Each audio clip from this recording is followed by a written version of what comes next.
Good morning, Stokastic baseball fans. What's happening out there? My name's Terry McBride. Welcome to the MLB DFS strategy show for Tuesday, October 18th. We're looking at a two-game slate across DraftKings and FanDuel. We had the Yankees and Guardians game postponed from last night. So instead of here talking about a single game showdown, give or take kind of a somewhat boring kind of a slate, we're going to be talking about a good two-gamer across the two sites. Not the greatest prize pools posted for these two different contests, but we'll deal with what we've got on the first day of the NBA season. A little bit of baseball action. So we've gotten been granted a reprieve by the baseball gods. We are brought to you today by Stokastic, by the promo code Hardwood, which is going to get you in for 10 days of Stokastic Plus Platinum for just $10, kind of in conjunction with the start of the basketball season. That's promo code Hardwood, all caps, all one word. We'll hit that again in a little bit, but I wanted to do it off the top because Stokastic is sponsoring the show today. Internal sponsorship. So we're going to dive in. We're going to go through both games. We're going to talk team by team. We'll go through the pitching first, and we'll go through the pitching first. Yeah, let's do it. I'm kind of doing this on the fly, guys. I'm trying to figure out exactly how I want to do these VODs. Going to be doing one of these for every day the rest of the playoffs. It's going to be just you and me hanging out talking baseball. So we'll figure out the best way to do it. But I think we're going to go game by game and kind of dig in deep, but I will do like a pitching overview off the top, I think, probably. And that's what we're going to dive into. You're going to see a little bit behind the scenes. I've got my model loaded up here, so I'm going to switch over. I'm going to zip into the corner over there. My model is going to populate the screen. You won't have to see my ugly mug anymore. And we'll talk through some of this baseball action. As always, when I show this on screen, thank you to our pal Josh Engelman, from whom I stole this layout, the dashboard, the look and feel of it. Geez, probably going on 5-6 years ago at this point. So thank you, buddy, for being much better at laying this stuff out than I am. But the model's mine. The stats are from 2022. You can see we'll have all these statistics laid out over here. You've got the 2022 stats, 2021 stats. We've got our FanDuel projections. I didn't populate DK projections, but I do have the ownership populated. The projections are mine, not the sites. All the pricing is updated. And we'll take a look at some of the statistics. So first game up on deck, we've got the Guardians and the Yankees playing in the Bronx. It is currently 48 degrees here in Jersey City, which is roughly 10 miles as the crow flies south of Yankee Stadium, if that. It's not going to be the greatest hitting conditions, should be some pretty solid pitching conditions. We've got a bit of a mystery on our hands right now at 10 in the morning as things stand as to who is going to be taking the mound for the Guardians. I've got Shane Bieber loaded up. I just feel like in an elimination game, he did just pitch on Friday, as did Nestor Cortez, who's going to be going for the Yankees. But I just feel like in an elimination game, they're going to want to go out with their best bullet, at least to start the game. So that's Shane Bieber over Aaron Savali. Savali was the listed starter yesterday, and then they declined to announce a starter last night when the Yankees switched from Jamison Taillon to Nestor Cortez for this game. So a little bit of gamesmanship, a little bit of mystery. For what it's worth, they did say during the rain delay yesterday that they would stick with Savali in the event that it postponed, but then after the game, they didn't name a starter. So we are dealing with that. As you can see on the ownership, this is our ownership projection right here. As you can see on the ownership projection, we do have Bieber currently posted at just a 1% ownership projection. And if I've got the bullpens down here at the bottom of the screen. If I was to just swap that over to Aaron Savali, it doesn't look like we've got him projected there, or maybe that just came through. Let me type it in. I don't like how that came through. No, doesn't look like we've got him projected for ownership currently. So we'll see how that all breaks down in terms of where the ownership goes. So keep an eye on that later in the day. But if it is Bieber, we might have a limited Shane Bieber. And that'll be limitations because he did just pitch on Friday, pitched basically a full game. And, somewhat a guy that they want to take care of. I went 200 innings coming back this season. I don't know that they'll want to push him too deep, but they do want this win, obviously. So he'll be out there for as long as he can give them. And then they'll be getting into that dynamite pen. They'll have Savali, I would imagine, if they need extended innings out of the pen, 3 innings, something like that, if Bieber blows up in the second or something goes haywire and he needs to come out. So he'll be potentially in play. But with Bieber, we're dealing with a pitcher who had a 25% strikeout rate for the season, just a 4.6% walk rate, a 2.98 xFIP, 1.04 whip. He's a dynamite ace caliber pitcher. He costs $9,400 on the FanDuel slate, but he's going to be up there toward the top of the board. Projects out very nicely against my Yankees here. $8,900 on the DK slate. Same story. We're going to be dealing with a game where in the overview for pitching here, I do think that it'll make more sense probably to draw your starters on DK from the other game, where we're going to be more assured of getting some depth unless something goes wrong with those starters, where both of these pitchers, if it's Bieber and Cortez, are going to be on short rest in a must-win game with competent bullpens behind them, more so on the Guardian side of things. We'll get into that. I just think it's more likely that you're going to get a deep start, a quality start out of one of the pitchers from the second game. So we'll dig into that a little bit more. If we're looking at Nestor Cortes, he's drawing a massive ownership projection currently on the DK slate over here at 64.9% for 8,600. That's taking into account that we're not projecting Bieber for anything here. So keep that in mind. We'll see where it all settles during the day. 9,700 on FanDuel. He's pulling at 29.3%. Nestor is a competent pitcher, 26.5% strikeout rate for the season, 6.2% walk rate, 3.64 xFIP, a 0.92 whip. Of the pitchers on this board, if it is Bieber, he's probably the one that I trust the least, the one that I think would necessarily put up the lowest overall potential fantasy score, but he does have ceiling capability. The Guardians, not a good matchup for strikeouts. There's a couple hitters in this game that are projecting out for fairly strong power performances against Nestor here, as we can see in the home run model, which is over here in this column if you guys are looking. It's my this is my personal power metric, and then this is the home run model where it all calculates out. So as you can see, a couple guys over the magic number there. So, not the greatest spot for Nestor, but certainly somebody who's proven himself, and the price is fair. I just question how deep we're going to get a Nestor start. If he goes 4 and change, is that enough? We might have the shot at the win. The quality start bonus on a FanDuel slate, that's going to be dicey for either one of the starters in this game, regardless of who goes for the Guardians, really, because the Guardians have this loaded up bullpen. And I wanted to show this. I prepared this for the show here so you guys could see that the Guardians are just absolutely deep in the pen, and these guys are all rested. So that's a bit of a problem for the Yankees. In addition, I put Savali here just so we can look at his numbers: 24% strikeout rate, 3.62 xFIP. He's fine. He's capable, but certainly not a Shane Bieber type. But the true relievers in the pen: Karinchak, Clase, Stepan, to a degree, Eli Morgan. These guys just have some dominant stuff. 38.8% strikeout rate for Karinchak, 28.4% for Clase. No walk rate to speak of for Clase at 2.18 xFIP, a 0.73 whip. He just doesn't get himself in trouble, doesn't put guys on base. 16.7% swinging strike rate for Clase. Stepan right there with a 16.2%. CSW percentages are all sharp. So these are very, very good bullpen arms. People will probably be considering, do I play a bullpen arm from the Guardians, from the Yankees? If we're talking about not necessarily having full faith in the pitchers from this game, should I get into considering a bullpen arm for cheap and then maybe combining it with one of the starters if I'm playing on DK? I would not consider a bullpen arm from this game on FanDuel. I do think it's too important to get the deep start and all of that. It's a thin board, but we just can't really predict, and we can't really find the upside necessary on FanDuel. But I put the DK pricing in here because some of these Guardians arms, a Clase, a Karinchak, 4,600, 4,700, you're talking about hitter pricing. And if you get a 12, these guys give you one and a third and strike out 2 or 3, you're going to be getting a pretty nice number there.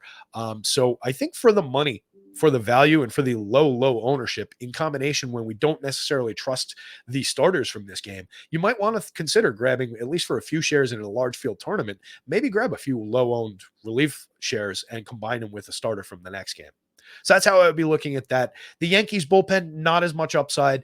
Clay Holmes had a nice year. He was the one who got a little bit of work in the last game. We'll see how he comes down in this one. Trevino, Clark Schmidt, Loaizaga, Taillon will probably be active out of the pen. He was yesterday's listed starter. I would expect Taillon if Cortes gets into any trouble, or if they just decide to, 3 innings for Nestor, 3 innings for Taillon, hand over to the pen, something like that. I could see it, but I wouldn't chase it on FanDuel. I do think, again, it's in play on DK, but the problem there is Taillon 7,300 on DK. You're not doing yourself any kind of favor going to him in terms of the salary, and you're gambling with him not even appearing. So it would be a little bit thin. Like I said, we'll do a quick pitching overview. So let me jump over to the second game because I did refer to these pitchers, obliquely a little bit. So Zach Wheeler, Yu Darvish, 2 obviously ace caliber pitchers. 26.9% strikeout rate for Wheeler over 153 innings this year. 25.6 over 194 and 2/3 for Yu Darvish this year. So 2 premium arms. They're priced appropriately. 8,200 for Wheeler, 8,600 for Darvish on the DK slate, both drawing ownership into the 60s. I think it makes all the sense in the world to just kind of lock and load these guys. hope to get the deep start, hope to get the premium start.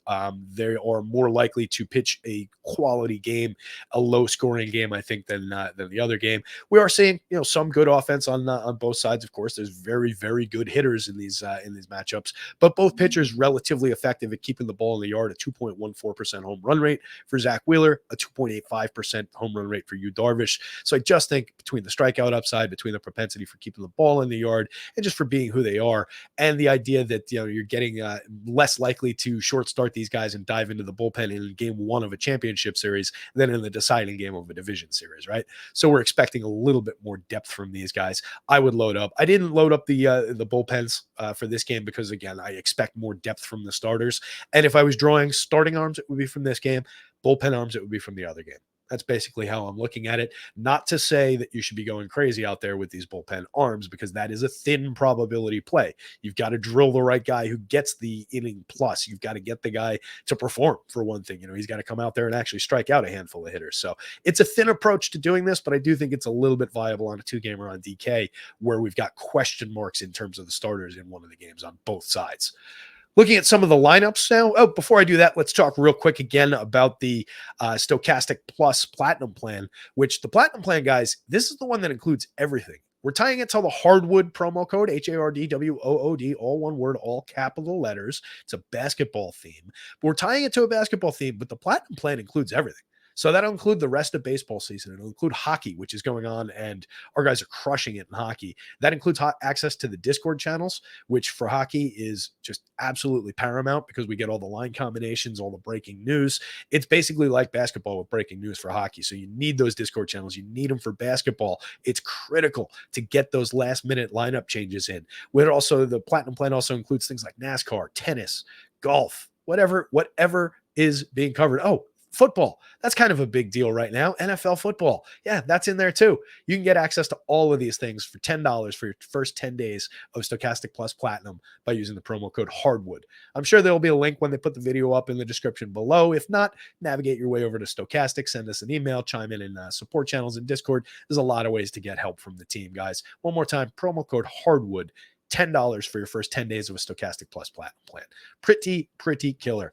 All right, let's take a quick look at the lineups here. They asked me for 8 to 10 minutes. I told them I was probably going to go a little long. I think we're already well over that, but hey, we're talking baseball. We're having a good time, and we're not running any shows because this is an on-demand video. So let's take a look.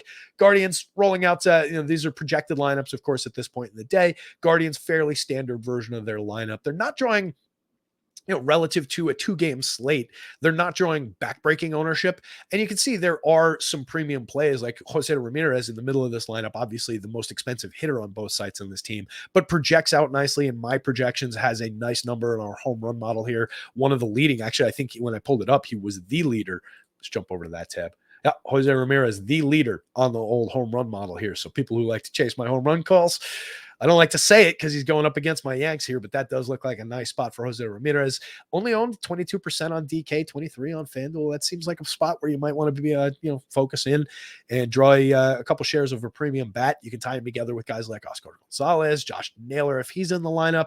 Everybody knows I've been talking all year long about the double play combination and liking them for bats. That's Ahmed Rosario and Andres Jimenez, the 2 and the 7 hitters in this lineup here. And what you get out of those guys, you get a decent amount of pop. You get a lot of speed as well. So these guys are just produce counting stats. They get on base at a very nice clip, 371 for Andres Jimenez, only 312 for Rosario. So I will rewind that a little bit. 11 home runs, 18 stolen bases, though. So you do get the premium upside in the counting stats. And just 2 very good players. These are the 2 guys that the Guardians got for Lindor. Both sides pretty cashing in on that trade pretty nicely. Looking at the rest of the lineup, Steven Kwan is who he is. He's a guy who puts the ball in play pretty consistently, 373 on base percentage, created runs. This WRC plus in this column over here. You guys will get used to this as we see it over the next few days, and you'll know where to look when I'm talking about these things. I'll try and remember to cue you.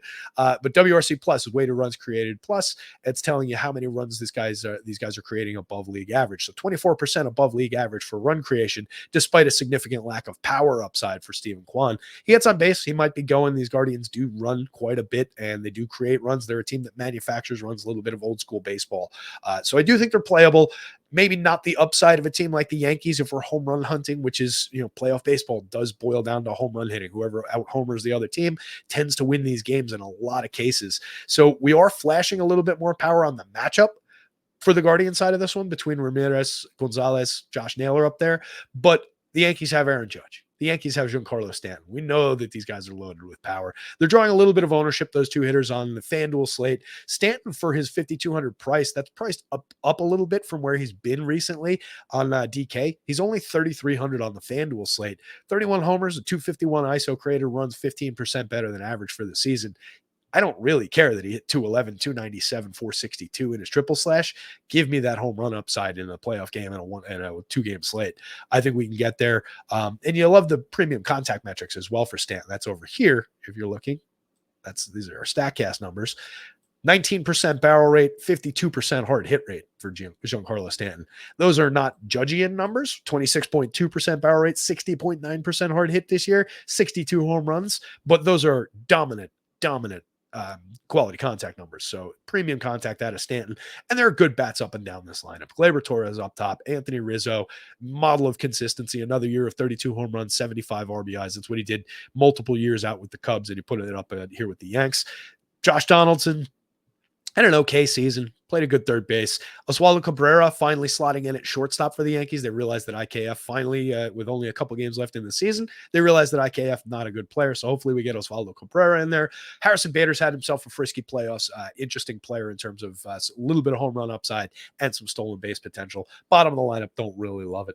Let's move on to the next one. All these guys are in play and drawing ownership, up and down both of these lineups. As you can see, of course, the ownership models tail off toward the bottom. So if you're looking to stack, if you're looking to build a lot of lineups, you've got to consider these teams 1 through 9. You've got to get to some of the uncomfortable hitters down toward the bottom. Phillies against the Padres. We talked about the premium pitching matchup in this one, probably suppressing a little bit of the power upside for these teams. Normally you see Kyle Schwarber. This is a pretty good home run mark. He was second on the board, but normally, he'll have a titanic home run mark. He is a massive power hitter. And then some of these other guys, Bryce Harper, you don't typically see all that often below the magic number of 10, but he's there. Projects out nicely still, based on some of his other metrics, but he's definitely being suppressed a little bit by the quality of Yu Darvish. And then where you really see it is on the other side, the home run numbers for the Padres, less power overall in the lineup, and then going up against a pitcher in Zach Wheeler, who's allowed just a 34.5% hard hit, 7.7% barrels, and a 2.14% home run rate. Each of those marks slightly better than what Darvish gives you in each of those categories. So it's just having a bit bigger of an impact on the Padres side. If we're hunting for power, I would expect it to come from the Phillies side, but you do have quality bats up and down both of these lineups, of course. We're talking about Schwarber, Rhys Hoskins, JT Realmuto, Bryce Harper, Nick Castellanos. That's a killer top 5. And then when you can string together Alec Bohm, Bryson Stott, Gene Segura, and Brandon Marsh from the bottom of the lineup, every one of those players had more than 10 home runs this year. Only Gene Segura was above average in terms of run creation or 105 WRC plus, but these guys all have double-digit home runs. These guys have double-digit steals in Stott, Segura, and Marsh. You get quality out of that part of the lineup from the Phillies. So I really like going there. And then Alec Bohm, reasonably good 43% hard hit rate and only a 17.4% strikeout rate. So a guy who just puts the ball in play regularly. 280, 315, 398 from him. Not a ton of power, not a great run creator, but a guy who will put the ball in play at 20% ownership for 3,500. He could be a frisky third base investment here. So I think that's interesting just from a DFS, a guy who's slightly underowned by the field at a nice price. What can he help you get to in some of these lineup combinations? It's a thin board. We're dealing with, a lot of lineups that are likely to be duped. So you got to do some unique things. You got to pay attention to the bottom of the lineups. You got to maybe play a reliever to get unique if that's what you're looking for in large field tournaments. So some uncomfortable decisions are required in these small field tournaments. Jumping down to the Padres, $3,700 Jurickson Profar leading off on the DraftKings slate, $2,900 on FanDuel.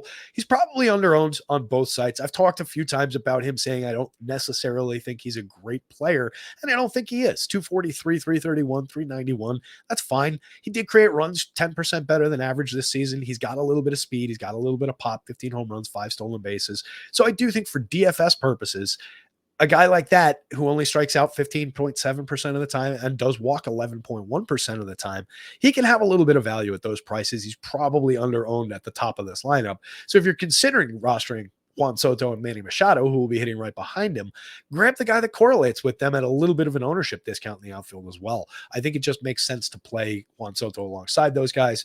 Josh Bell not pulling an ownership projection here, not sure why. $3,300 Josh Bell. I think if he's in the lineup, you can get some power upside out of him. 17 home runs on the season, a 156 ISO.